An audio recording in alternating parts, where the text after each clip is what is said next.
Opa! E aí galera, beleza? Aqui quem tá falando é o Ale. E seguinte, no vídeo de hoje eu queria fazer um bate-papo com vocês, assim como eu trouxe o meu amigo Rafa da última vez, contando as minhas teorias, expectativas e o que eu tô esperando aí do próximo episódio de Hexatomb. Só que dessa vez eu não trouxe ninguém, não deu tempo de eu convidar ninguém, né? Muita coisa pra fazer e tal durante a semana, mas eu fui lá na aba comunidade, fiz um post falando assim pra vocês, olha, comentem aí as teorias, expectativas, o que vocês estão achando do Hexatomb e tudo mais. Bom, o canal é pequeno, tá só começando, então não teve muita gente assim comentando, mas teve duas pessoas que trouxeram comentários bem importantes, bem interessantes, então eu vou ler eles aqui pra vocês. Mas antes de começar o vídeo, já queria pedir pra você se inscrever nesse canal. Como eu disse, o canal é novo, então você pode se inscrever e ativar as notificações. Ah, Lê, poxa, mas eu só assisto o episódio na terça-feira. Como eu tô falando, ativa as notificações e aí na terça, depois que você assistiu o episódio, você só vai lá nas suas notificações e vai estar lá que eu enviei o vídeo dando as minhas primeiras impressões e tudo mais, e você vai poder assistir sem ter tomado spoiler, beleza? É isso, vamos pro vídeo. Então, o primeiro comentário que eu queria trazer aqui é do @a.b_gomes,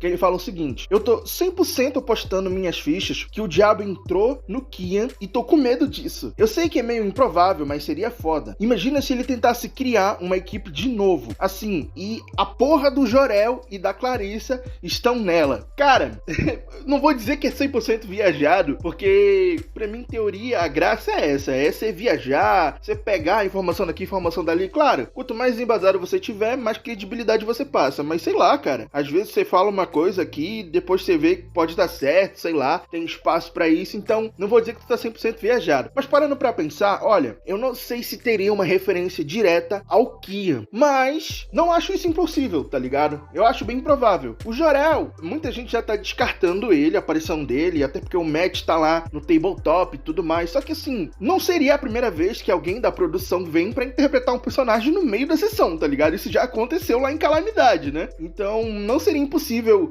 rapidinho alguém assumir ali o lugar do tabletop, enquanto numa batalha ou só numa aparição surpresa aparece o Jor-El ali, tá ligado? Não seria improvável. A Clarissa, eu tinha esperanças antes da temporada começar, de que ela iria aparecer, de que ela ia ser citada de alguma forma, mas até agora nada também, né? Então, sei lá. Então, sobre o diabo estar no corpo do Kian, eu acho... Olha, essa é a parte que eu acho mais viajada. Vou te confessar, tá ligado? Mas, sem demérito, como eu falei, teoria é isso aí mesmo, tá ligado? Agora, se vai ter alguma aparição do Cramunhão ou alguma citação ao Kian, fica aí essa dúvida no ar, tá ligado? A gente sabe que os spin-offs são pra introduzir a galera mais nova dentro do universo de Ordem e ao mesmo tempo contar pra gente coisas que ficaram mal contadas ou não deu tempo do Selbit desenvolver durante as temporadas. Então, eu não diria que o Kian vai aparecer ou que vai ter uma menção direta, como eu já disse antes. Mas quem sabe uma referência aqui, outra ali. E no final, em Calamidade Parte 2, a gente descobre que o Hexatomb, na verdade, era alguma coisa que tinha a ver com o Kian. Não sei.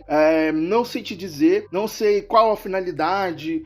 Pra que vai levar na história principal todo esse lance do Hexatomb e tudo mais. Se é só sobre o Sino de Tenebres e etc. Não sei dizer. Mas achei um comentário bem interessante. Tamo junto. Então, seguindo adiante, a outra pessoa que trouxe um comentário aqui foi o @SauloRegis, e ele disse o seguinte: olha, minha interpretação é que a confusão de memórias e sentimentos entre o corpo e mente vai acabar gerando uma nova identidade para eles, ou ao menos para alguns. Por exemplo, o Luciano de Desconjuração teve suas memórias assimiladas por Kian e Kushin. O primeiro corpo dele também é uma de suas memórias. Eu interpreto que a identidade de Ki é tão forte que todos os corpos mantêm o mesmo objetivo e identidade. A minha teoria é que no caso dos players, existe 3 coisas que podem acontecer. Uma é alguns players escolherem ficar no corpo dos killers e talvez manter a vida com eles, enquanto não seguem a má conduta de antes. Já outros retornarão para o corpo dos agentes e talvez fiquem meio biruta. E a terceira é que, independentemente das escolhas deles, eles não serão mais nenhum e nem outro. E na confusão de memórias e sentimentos, escolha uma nova identidade para acabar com tudo isso. Talvez um apelido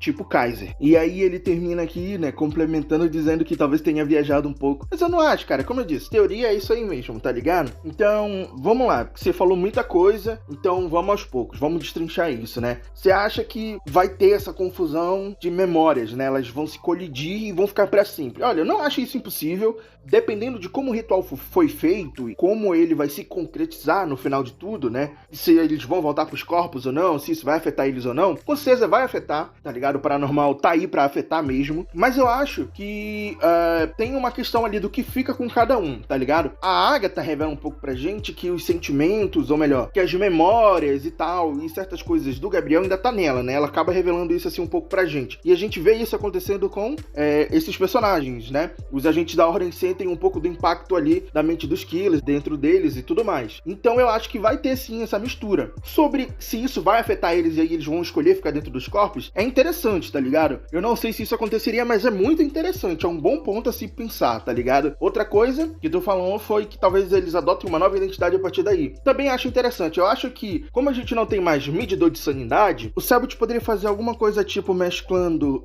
o quanto de pontos de determinação eles vão acabar a temporada, junto com a própria lore, o que se desenhar a partir daqui, tá ligado? Então, quando terminar a temporada, olha, tal personagem ficou assim, tal personagem ficou mais assado, e aí a partir disso desenvolver. Agora, eu não sei nem se a gente vai ver esses personagens daqui pra frente, né? E no caso, se eles voltarem pros corpos de agentes deles, se a gente vai ver eles, porque tem várias teorias sobre se são marcados, se são marcas temporárias e etc. Dá pra desenvolver muita coisa a partir daí, tá ligado? Mas eu achei bem interessante o teu comentário e o ponto que tu trouxe, né? Mas é isso, né? Queria agradecer a essas duas pessoas que comentaram aí. Eu sei que o canal é novo, não vai ter muita gente, então eu peço para que vocês realmente se inscrevam e tal, para que vocês possam participar mais, né? Eu pretendo fazer mais vídeos assim no futuro. Quando eu não trouxer ninguém para comentar, vai ser eu falando com a comunidade, etc. E para esse vídeo não ficar muito curto e tal, eu fiz umas perguntas, uns bullet points, né? Pra eu comentar em cima. Então, é como se eu estivesse fazendo perguntas pra mim mesmo, né? Então, vamos lá. O primeiro ponto que eu anotei aqui é o que eu tô achando da temporada até aqui. Cara, eu tô achando simplesmente incrível, tá ligado? Quando foi anunciado a temporada, a premissa e tal, no começo eu achei que não ia me pegar, tá ligado? Eu achei que esse assunto já tava batido, sabe? Já tinha tentado de tudo, não tinha mais o que fazer. Eu fui meio ingênuo, porque cada vez mais Ordem vem melhorando. E quando vem melhorando, não vem melhorando só na imagem, não vem melhorando só na qualidade de produção. E essa produção não se reflete só nos termos técnicos de gravação, por exemplo. Vem melhorando no roteiro também, vem melhorando nos dilemas que vêm sido trazidos até aqui pra gente debater, pra gente conversar, pra gente assistir, pra gente se entreter, tá ligado? E o tema principal dessa temporada, pra mim, não é o Hexatomb,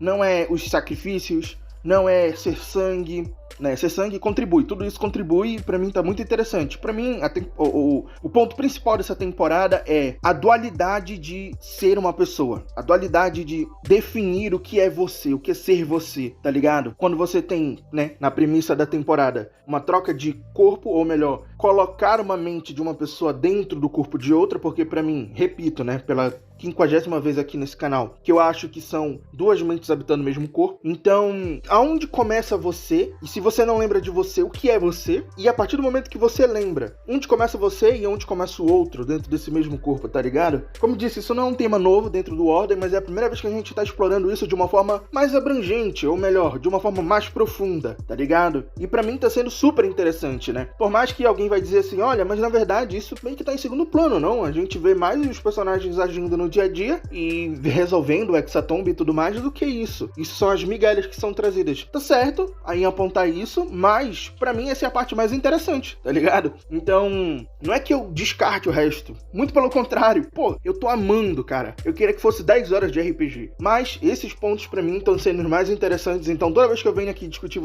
com vocês, o que é lembrança dos killers, o que é lembrança dos agentes da Ordem, até onde esses sentimentos e lembranças se mesclam e etc, pra mim é a parte mais legal, tá ligado? Então, o que eu tô achando da temporada até aqui, tô achando fantástica e o que mais tá me prendendo é isso, tá ligado? O segundo ponto que eu anotei aqui é quem tá sendo o meu GOAT até agora. Cara, isso é complicado. Quando começou a temporada, o meu GOAT era 100% Labirinto. O personagem mais interessante, Kali amassando na interpretação. Desde o começo eu fiquei muito interessado, falando, caramba, que loucura, cara. Mal começou e ele já tá dando personalidade ao personagem, sendo que o personagem é o mais enigmático de todos e tal. Mas conforme os episódios foram passando, a partir do episódio, final do episódio 2, metade do episódio 3 ali, eu fui me apegando muito mais ao Jai e um pouco ao Aguiar, tá ligado?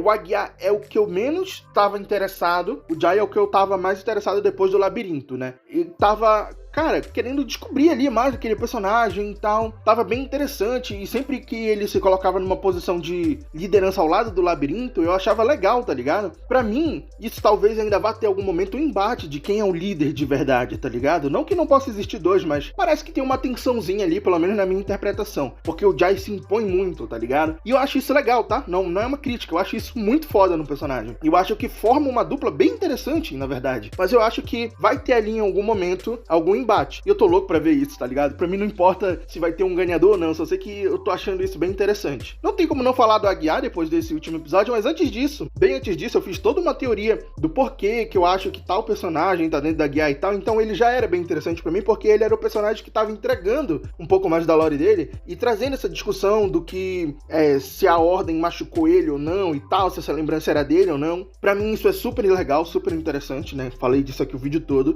Então, e agora nesse episódio também o Aguiar deu mais um pouco dessas informações pra gente e dá pra gente conjecturar bastante coisa em cima disso, tá ligado?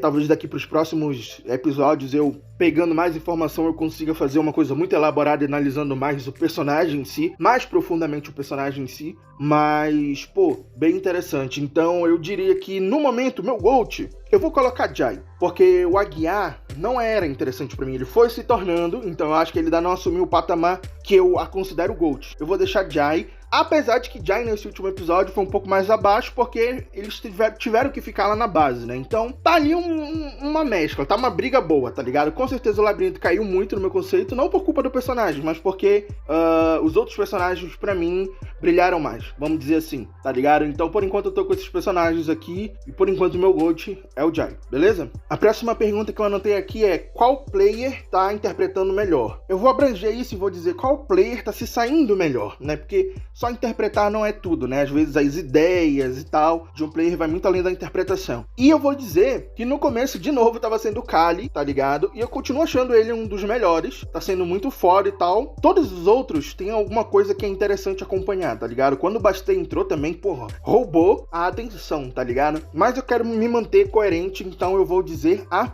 Bia. Apesar de, no meu ranking de personagens que são mais interessantes, a Kemi não tá tanto, apesar que nesse último episódio ela subiu bastante, mas a Bia, ela tem, pra mim, o senso de humor que me agrada, ela tem os inserts de piada que me agrada, ela tem as ideias geniais. Pô, toda ideia que a Bia dá eu acho muito genial, tá ligado? Eu falo, caramba, que ideia boa. E interpretação nem se fala, tá ligado? Eu não preciso falar pra vocês que a Bia manda muito, tá ligado? Então, não só sobre esse lance da Kemi que rolou no último episódio, quem já acompanha a Bia de outros lugares, eu acompanho ela do Arcanis, por exemplo, que é uma série de Minecraft, e a Bia sempre arrasou na interpretação. Ela lá em O Segredo na Ilha também sempre foi fantástica. Então, vou me manter coerente. O player que pra mim tá mais arrasando assim no geral, vamos dizer assim, é a Bia. A Bia Mon é fantástica, tá ligado?